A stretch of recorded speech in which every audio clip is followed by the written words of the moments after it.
everyone, what's up? Welcome back to my channel. If you're new here, my name's Hayley and today I have 10 tips for you guys on how to grow your hair and keep your inches. So without further ado, watch the whole video, subscribe, and let's get right into it.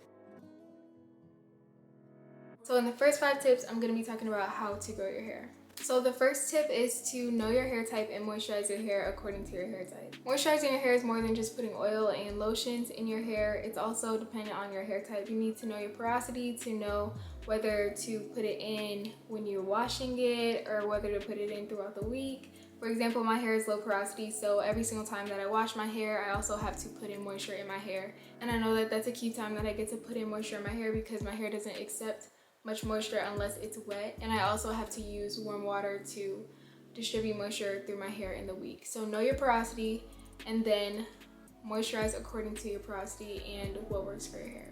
The second tip is to pay more attention to your scalp. A lot of people don't pay enough attention to their scalp health because they kind of think it's secondary to hair health. When your scalp isn't healthy, your hair isn't going to grow as well or as strong. You also need to know if your scalp is dry, normal, or oily. This will change the days in between you washing and co-washing or washing your hair again. So you need to know whether you have a lot of buildup in your scalp on a regular, or if your scalp is dry, you need to apply a lot of oil. So for me, I need to apply a lot of oil to my scalp because my scalp isn't very oily at all. It's kind of dry. So I've been applying hair oil to my scalp throughout the week to keep it nice and healthy and just promote hair growth all around. The third tip I have for you guys is to use rice water. I use rice water a lot, and when I did it consistently, I could see a lot of hair growth. It really does work for my hair. If you try out rice water and it's not beneficial for your hair, stop using it by all means. But if you try it out and it's really good for your hair, continue to do it because that's one of the ways that you can really see results in your hair.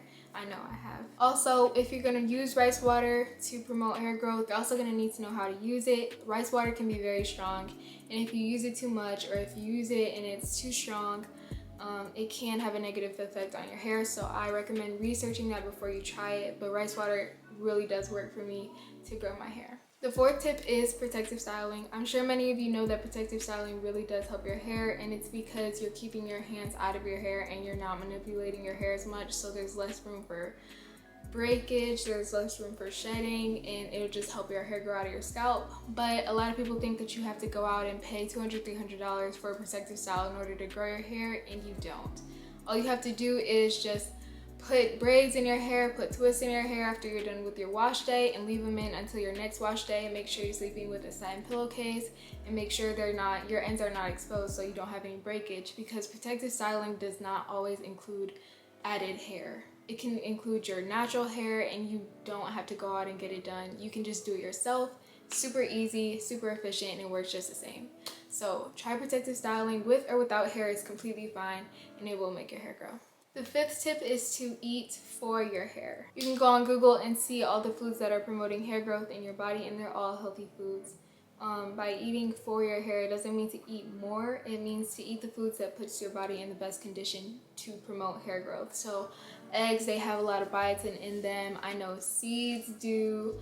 What else? There's sweet potatoes, nuts, spinach, onions, I know help your hair grow. If you're not eating good foods, healthy foods for your body isn't gonna do as much for your hair as it can. So make sure you're conditioning your body and eating for your hair. Okay, so the next 5 tips are going to be about keeping your inches, and since we are halfway through the video, make sure you like and subscribe and we can get started with the next 5 tips. Okay, so the 6th tip that I have for you guys is to use treatments. Use deep conditioning treatments, use protein treatments, use hot oil treatments. This is gonna just put a lot of moisture in your hair. It's gonna help it grow really strong and stay strong and avoid shedding and breakage. So for me, every single time that I wash my hair, every time I do my wash day routine, I'm going to do a treatment. I'm going to mostly do a deep conditioning treatment, but every now and then I do a protein treatment. It kind of varies on how your hair is. So if you're doing a protein treatment, I suggest that you really know a lot about your hair, because protein can either be really good or really bad for your hair when you're adding it in a treatment. And also, I recommend to deep condition your hair every single week because that's never gonna hurt your hair. The 7th tip I have for you guys is to comb out your hair correctly. A lot of people, when I see them combing out their hair, they're gonna start from their root and go all the way down to the ends, but this is not the way to go. It's actually go from ends to root, and that's just going to help your hair not break as much, not shed as much. You won't have as much hair on the comb when you're done with it. So make sure you're going from ends to root, and also make sure your hair is conditioned for combing. So you never want to comb your hair while it's dry or brittle, because it's very vulnerable and it might break off because you're combing it and it's dry already. So make sure you have like water, hair lotion, detangler, anything in your hair so that it doesn't break off. Also, pertaining to protective hairstyles, when you're done with your protective hairstyle, make sure that you're taking your protective hairstyle out and being very gentle and combing your hair through very gently, because that's a vulnerable time for your hair. You can either see the results of the protective styling, or you can mess it all up by just breaking off the ends of your hair that you were trying to protect. So when you're taking out a protective style, be super careful, be super patient with your hair, because this is a time where you actually can preserve all that growth and progress that you had. So the 8th tip I have for you guys is to trim your hair when you need a trim. I'm sure everybody knows that trimming your hair is good for keeping split ends away, but sometimes you don't need to trim your hair. If I say I'm going to trim my hair every 2 months and I'm taking care of my roots, I'm taking care of my ends consistently, I'm not going to need to trim my hair as often. So you could be going to your stylist, or you could be trimming your hair yourself and cutting off perfectly good hair, perfectly good inches that you want to keep because they're healthy. You've been taking care of your hair. You don't see any split ends, but you're just going to get it cut because that's what you usually do. But of course, do trim if you do need it. But be mindful that if you're taking better care of your hair, you're not going to need to trim as much. So don't get a trim as much, because then you're just cutting off good healthy hair that you want to keep.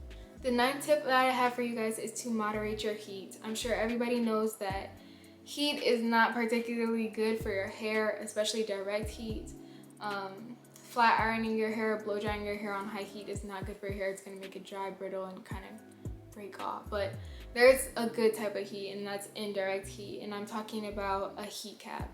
So when I do my deep conditioning treatments, my protein treatments, my hot oil treatments, my shave aid powder treatments, all of those, I make sure to use a heat cap so that all that moisture can get into my hair. When you use indirect heat, such as a heat cap, your hair shaft is going to open and allow moisture to get into your hair, and that's important for me since I'm low porosity hair and it's hard for my hair to accept moisture unless there's heat. So after I'm done with a wash day or a co-wash day, I'm going to put deep conditioning treatments and other treatments in my hair and make sure to put on a cap, because that's how my moisture is going to get in my hair. So I highly recommend, whenever you're doing any treatment or anything like that, to get a heat cap and stay clear of direct heat like flat ironing and blow drying on high heat. The last tip that I have for you guys is to move the position of your bun or your ponytail. This might be one of the most important things for me, especially because if you're like me, you like to wear your bun in the same place, you like to wear your ponytail in the same place, and that's not beneficial. And I guarantee you, most people don't think about it, most people don't do it, and it's not even crossing their mind, but it's breaking your hair. If your hair is consistently in the same place every single day, it's going to not only break your ends, but it's going to cause the hair that is around the hair tie to become weak, because you are consistently putting that hair tie in the same place day after day after day. So with all that being said, that concludes this video. Thank you so much for watching. I hope you liked it. Make sure to give it a thumbs up if you did enjoy the video and subscribe, and I'll see y'all in the next video.